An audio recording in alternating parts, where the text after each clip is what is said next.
Introduction: This is a little guide that I could have really done with 10 years ago, when I was 23. And fresh off a first Great Western into London, one of the world's most expensive cities, ready to start my first full-time job as the global economy crashed. Here I address the things I wish I had known about money earlier but was too embarrassed to ask. I assumed everybody else already had it nailed. Turns out that most did not, and still don't, whatever their seeming competency at being an adult. My aim is to make sense to those of you who write yourselves off as bad with money, the way I once did and often still do. As you stare down the barrel of your overdraft, it does not have to always be this way. Anyway, what does being bad with money even mean? Failing to check your bank balance regularly and not putting enough in a pension, or putting so much in your pension that you haven't had a holiday since 2005. Who is to judge? Here is a secret: everyone is bad with their money sometimes. Some people are just better at styling it out and not letting on. Some are rich enough that they can keep it well hidden. We are psychologically programmed to make poor financial decisions. There's a whole Nobel Prize-winning area of academia, known as behavioral economics, to describe how. And because no one likes talking about money, and no two people agree on what it is for, whether it is better to spend it or to save it, the myth that others know what they are doing is rarely exposed. So read on if you have ever wanted to know what actually is an ISA. What tax do I pay and why? How much should I be saving towards retirement? Should I be investing any money, and if so, how? Should I pay off my student loan? How do mortgages work? What are the best budgeting apps? How do I split money with my other half fairly? And can I ever afford to buy a home, bring up a child, or be the kind of person at ease in small plate restaurants? What stupid mistakes am I making with my money, and how can I stop it making me feel so crap about myself? Get through this in an afternoon, and you should know a lot more than you did this morning. I can guarantee that if you follow at least a couple of tips in this book, you will have already reimbursed the cover price. But first, a bit about me, us feckless millennials, and where we are at. Please note that I use the term millennial reluctantly. It is a word that has come to make me itchy. A crude catch-all for the 14 million or so very different people born between the early 1980s and the year 2000, some of whom are now parents of teenagers, your boss, your lawyer, your surgeon, or your favorite novelist. In September 2008, I went for an interview for a role as editorial assistant on the money section at the Times. The optimistic move of a young graduate not yet grown into the full self-doubt phase. The night before, I'd been up late Wikipediaing what is a mortgage. The timing of this interview, the beginning of my career so far, was significant, though I didn't see how at the time. 2 weeks earlier, the world's fourth largest investment bank, Lehman Brothers, had collapsed. The headline on the front page of the Times on the day of my interview was alarming: "The Eye of the Storm," with a photograph of black clouds gathering over the White House. The introduction read, "The financial system lurched closer to a catastrophic breakdown last night after the U.S. Congress dramatically rejected a bailout plan designed to restore confidence to paralyzed banks. Wall Street suffered one of its worst days in history. In 24 hours, 5 banks across the West, including Britain's Bradford and Bingley, had to be rescued to avoid insolvency. The Dow Jones Industrial Average of shares dived almost 800 points, losing 7% of its value. It was the worst one-day points fall and the worst percentage fall since Black Monday in 1987. I had little understanding of what all this meant, nor many of the increasingly panicked headlines that followed over the next few weeks. World takes fright. The scramble to sell £2.7 trillion wiped off the global value of shares. Banks nationalized. Slump pushes jobless towards 2 million. I would learn, as I explained hopefully to my new editors. They, unbelievably, took me on. A money journalist is one of those things, like Tupperware and condoms, that you need more of in a recession. Exactly a decade later, writing for the Times about consumer affairs, helping readers with their financial woes and blunders as the consumer champion known as troubleshooter, I saw how much those few weeks changed the world, not least for those of us who received our first paychecks in the period since the financial crisis took hold. Lots has improved, as I'll explain through this book. Banks are desperate to win back our trust, and technology has created countless new opportunities to make it easier to manage money well. But there has been a lasting difficult legacy, especially for those, such as my sister, who are a few years younger than me, now in 2020 facing the second recession of their short working lives. Most under 30s, however diligent, will never be able to buy a decent-sized home in a great part of an exciting British city on their salary alone, especially not while their incomes are reduced by student loans for decades and they are simultaneously trying to save enough into a pension to afford their heating bills when they reach 90. Jobs are insecure, wages static. Many, whatever their age, now work longer hours in smaller teams of staff,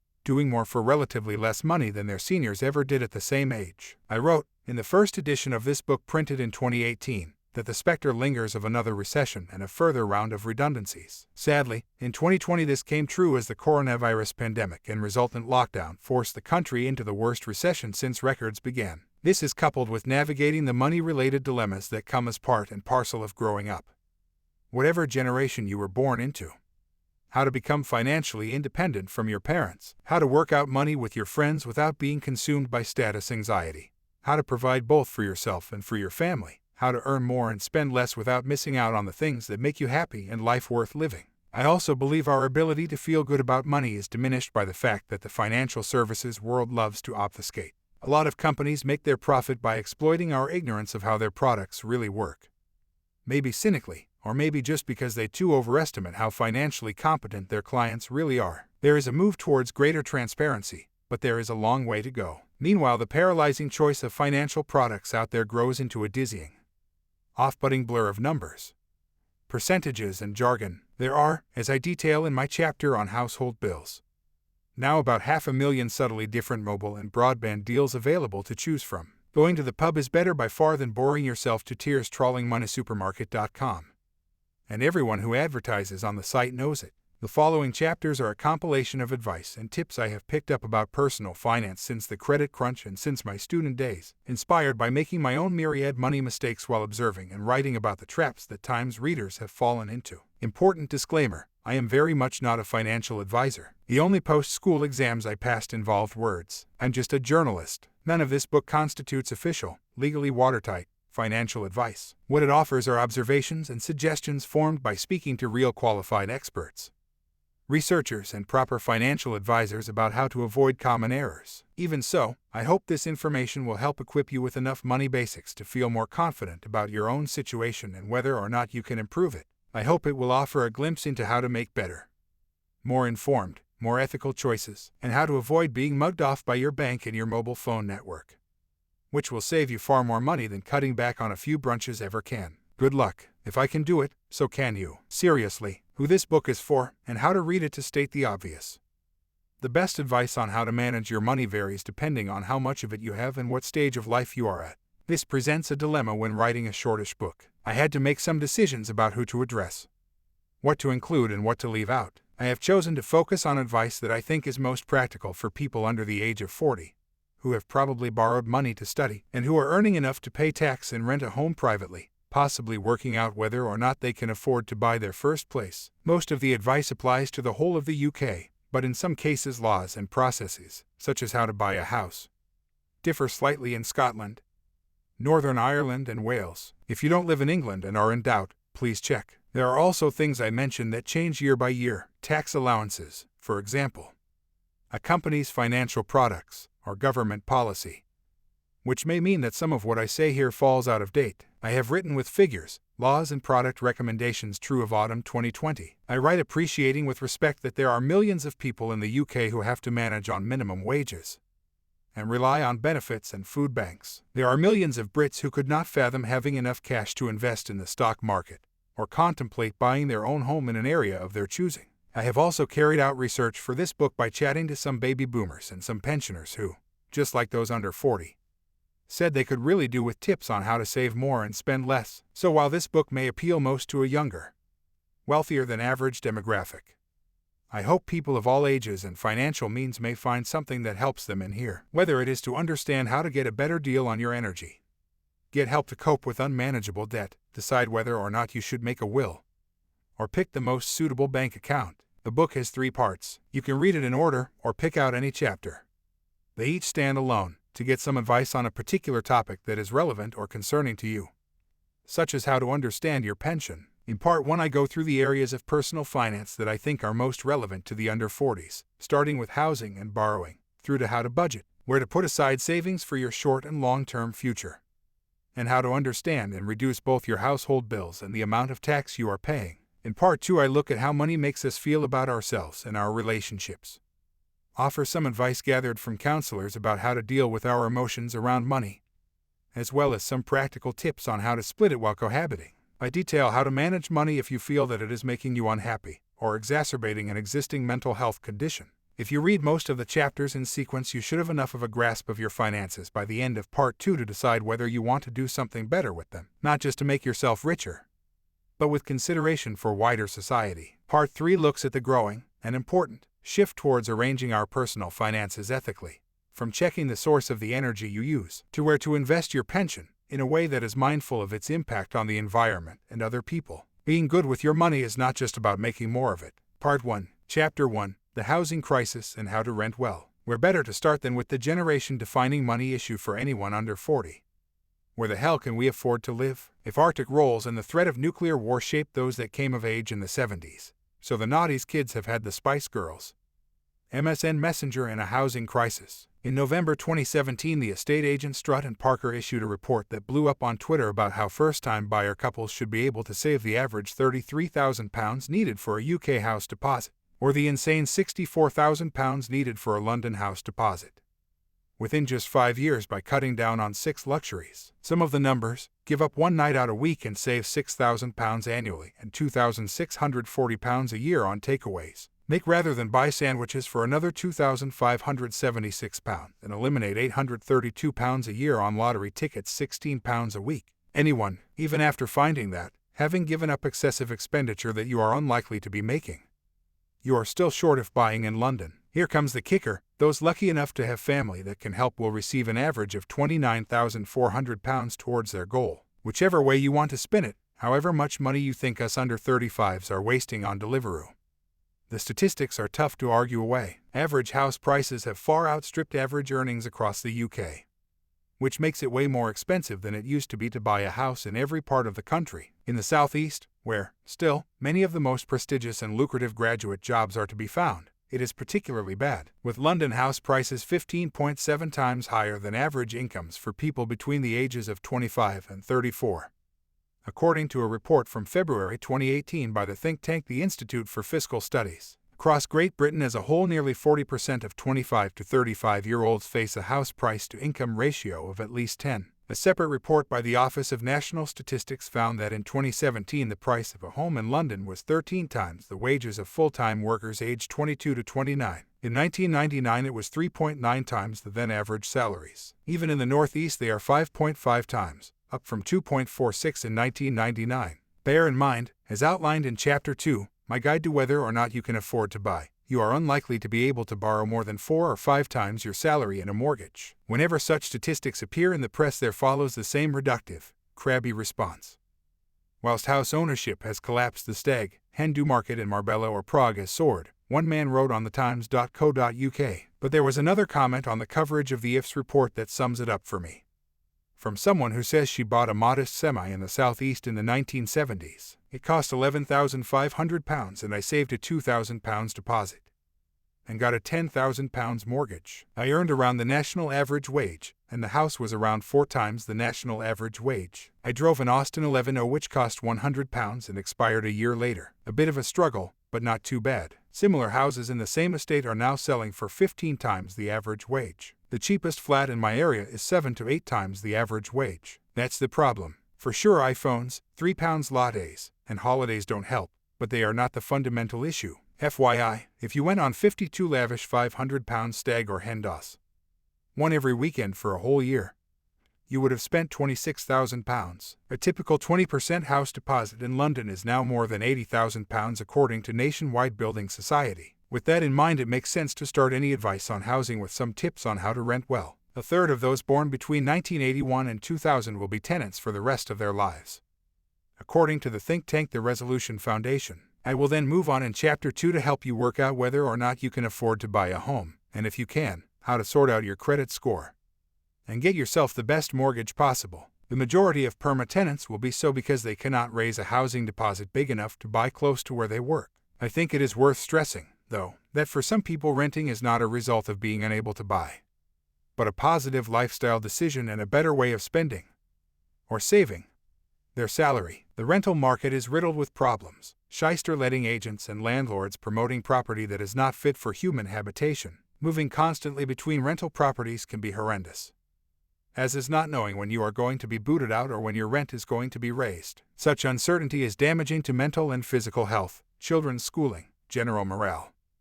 your confused cat and your wilting pot plants. All the same, for some tenants, spending income on rent offers a better, more flexible, sociable way of existing than tying themselves to a hefty mortgage and a resulting 9-to-5 grind for the rest of their days. Maybe you don't want to carry the responsibility of fixing a leaking roof. So, you are renting, out of necessity or out of choice. How do you make the best of it? How to rent a place and lessen the chances of getting ripped off should you rent from a letting agent or a landlord. When renting privately, you will either do so direct from a landlord or through a letting agency. There are pros and cons of each. Going direct to a landlord helps keep fees down, and you may not have to submit to a credit check. Rents can be cheaper because landlords are not paying someone else to find and check tenants for them. I am also convinced that letting agents play a large part in encouraging landlords to raise rents. Cut out the middleman and you may charm your landlord into wanting to hang on to you without charging more. Reliable tenants or assets. Sites such as OpenRent, HOWSY and HomeRenter match up tenants and landlords direct,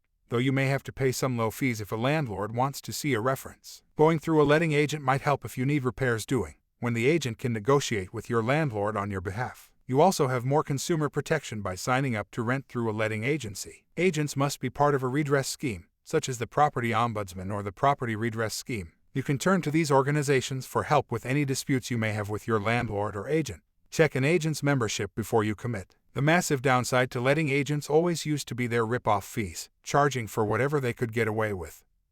Admin, renewal, referencing. Mercifully, since the first edition of this book was published, the majority of tenant fees have been banned under a law that came in on the 1st of June 2019. Agents can now charge only for rent, a refundable holding deposit and security deposit, and a select few default fees, including for late payment of rent by more than 14 days and if you lose your keys. This default fee loophole was closed because of fears, as I wrote in the first edition of this book, that agents would charge for unreasonable defaults like, as Housing Charity Shelter has seen, £3 per skirting board for failing to remove dust, and £45 for a replacement dustpan and brush. This is no longer allowed, so if you are in this situation, challenge it. What fees you have to pay up front, and questions to ask before you part with them. When you have found a property you want to rent, you will generally need to go through a credit check process, which is where you are rated on how likely you are to pay your rent on time. You may also need to show bank statements and provide references, such as your old landlord or employer,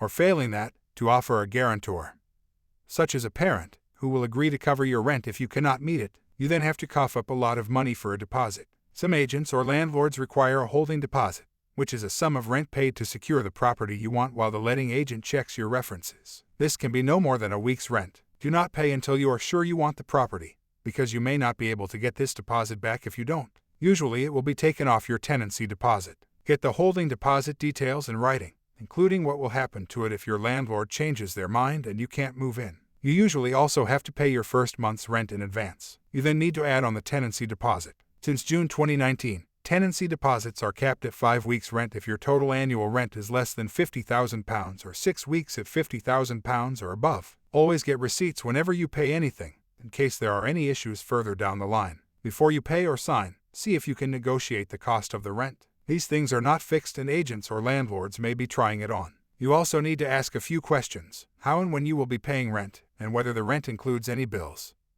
how long you can rent for, the length of your tenancy, and whether you are entitled to end it early. Are there any rules on what you can and can't do in the flat? For example, have parties, keep a dog, smoke. Ask to see the property's energy performance certificate. Legally, a property you rent must have an energy efficiency rating of at least E, unless it is exempt, in which case there is a register for exempt properties on gov.uk. If the property is an F or G, your landlord is breaking the law and can be fined. If you are moving into a shared house with several flatmates, your home should be licensed with the local council as a house in multiple occupation to make sure it is safe and not at risk of overcrowding. This is worth checking. Also, it may sound obvious, but do actually view the property you want to rent in situ, rather than just online, before parting with any cash. There are lots of online rental scams out there, particularly targeting students, where you pay upfront fees to secure properties that either do not actually exist or have already been rented out, sometimes multiple times. Need to know, what are tenancies? Most private renters will sign an assured short-hold tenancy. Have a good read of the tenancy agreement before you sign it, which lays out what responsibilities your landlord has and how to end or renew your tenancy. Make sure you are given a written tenancy agreement. 1 in 5 millennial renters told Consumer Group that they did not get one when moving. Most short-hold tenancies last 6 or 12 months, and you have to pay the agreed rent for this whole period. After this fixed period, you can agree a new contract, or allow the tenancy to continue. If you want to leave at the end of the fixed term, you probably need to give written notice in advance. Your agreement should tell you how much notice you need to give. A landlord can end your tenancy without reason, outside of the fixed period, but needs to give you written notice until at least March 2021, extended to help those affected by the impact of coronavirus. This has to be 6 months, under a law known as Section 21, and provided that your leaving date falls at least 6 months after your original tenancy began. The government has pledged to ban these Section 21 no-fault evictions, making renting more secure. But it is not clear yet when this will make it into law. If you are living with other people, you may sign a joint tenancy agreement. This means that you are all responsible for rent and for sticking to the terms of your agreement. If your flatmate moves out and refuses to pay rent, you will be lumbered with it instead. So pick your roomies carefully. How your deposit is protected. Landlords have to keep your deposit safe by putting it into a deposit protection scheme within 30 days of you paying it, or will ask a letting agent to protect your deposit for them. The deposit has to be in a government scheme, and your landlord needs to tell you which one. There are 3: Deposit Protection Service, Tenancy Deposit Scheme, and My Deposits. They are also allowed to use an insurance scheme to protect it. Instead, you may be given a repayment ID from the scheme. Keep it safe. You need it to get your deposit back at the end of your tenancy. How do I get my deposit back? Landlords can only deduct money from your deposit for damage, cleaning costs if you have left the place in a worse state than when you moved in, and any missing items. Their right to do this needs to be detailed in your tenancy agreement. They cannot deduct money for normal wear and tear, for example, scuffs on the walls or faded carpets. Damage needs to be things like a massive iron burn in the middle of the floor. Check your agreement to see whether you are supposed to have the property professionally cleaned before you move out. You will agree an inventory when you first move in, a document detailing what is in the property and its condition. Take lots of photos, inside and out, to make a record of any existing issues. You might also want to take photos of the property to show what it is like as you move out. And do a checkout inventory, getting your landlord to sign it. As your backup, if there is any dispute, you have to contact your landlord or letting agent to request your deposit back. Best do it by email or in writing, so that you have evidence of the date. You should get it back within 10 days. If they refuse, or take longer, or if you don't agree with any deductions they make, you can contact the Deposit Protection Scheme where your money is kept and go through their free dispute resolution process. If your landlord has made any deductions, they should write to you to explain how much and why. Shelter has a useful template letter on its site to help you challenge any deductions that you think are unfair. As a last resort, you could go to the small claims court if you still cannot get back your deposit. How you can avoid paying an upfront deposit. If you can't afford to pay a large deposit up front, there are some new products available to help you get around it. Companies like the Zero Deposit Scheme and Reposit offer what is basically an insurance policy for the landlord instead. With both, you pay the equivalent of 1 week's rent. With ZDS, you also pay a £26 annual admin fee for each additional year you are in the same property, and it guarantees to cover your landlord for the same sum as a traditional security deposit. You will end up paying more with these schemes, however, because most tenants do get their full security deposit back at the end of a tenancy, whereas the money you are paying to the schemes is non-refundable. You are also still liable to pay your landlord directly for any damage that might otherwise have come out of the security deposit. Such schemes are only to be used if you are desperate to move into a rental but really not able to scrape together the cash up front. Increasingly, there are housing developers creating build-to-rent schemes that do not require a security deposit. 2 of my friends live in one of the first, by Get Living London, in the old Athletes' Village in the Olympic Park, London. They also have a longer-term tenancy of a guaranteed minimum 3 years. Look out for similar developments. Who is responsible for repairs in my rental? Your landlord is legally responsible for keeping your property in decent shape and carrying out timely repairs to its structure. Things like pipes and wiring, and heating and hot water, as well as clearing anything that will damage your health, such as mice or mold. You need to do a few basics yourself: change light bulbs or replace smoke alarm batteries. If you are without heating or hot water, your landlord should sort it out very quickly. Under Section 11 of the Landlord and Tenant Act 1985, a landlord has to supply adequate space, heating, and water. The minimum heating standard is at least 18 degrees Celsius in sleeping rooms and 21 degrees Celsius in living rooms, when the temperature outside is as cold as -1 degree Celsius, and it should be available at all times, according to the tenant's voice, which has template letters you can send to your landlord to get them to recognize their responsibilities if they refuse to do so. Always send requests for repairs on email so that you have a record. Failing that, you can contact the Environmental Health Department at your local council. which can force your landlord to sort the issue, or even authorize repairs and send your landlord a bill. Who pays household bills in my rental? Who looks after the energy or broadband can vary. So check with your landlord when you sign your tenancy. If it is the tenant's responsibility, then don't make the common mistake of assuming that you have to be on the energy tariff that is already in place. You can switch your provider to whoever you want, and in fact you should do this, because it could save you several £100s. When you move in, ask previous tenants or the landlord who is the current supplier. If no one knows, you can call a meter number helpline to find out who supplies gas on 0870 608 1524 and one of several numbers, depending on where you live, for electricity. The energyuk.org.uk website has details. Take a meter reading at your new property as soon as you arrive. Tell the existing supplier that you've moved in and give the meter reading, so that you are not held liable for previous tenants' bills. You are responsible for any energy used when you take over the property, not just when you actually move in. You will probably be put on the supplier's most expensive standard variable rate, so you want to move off that as soon as possible. If you find a company that is cheaper, just sign up and they will take care of contacting the old one and moving your supply. Do not forget to let them know and take meter readings when you move out.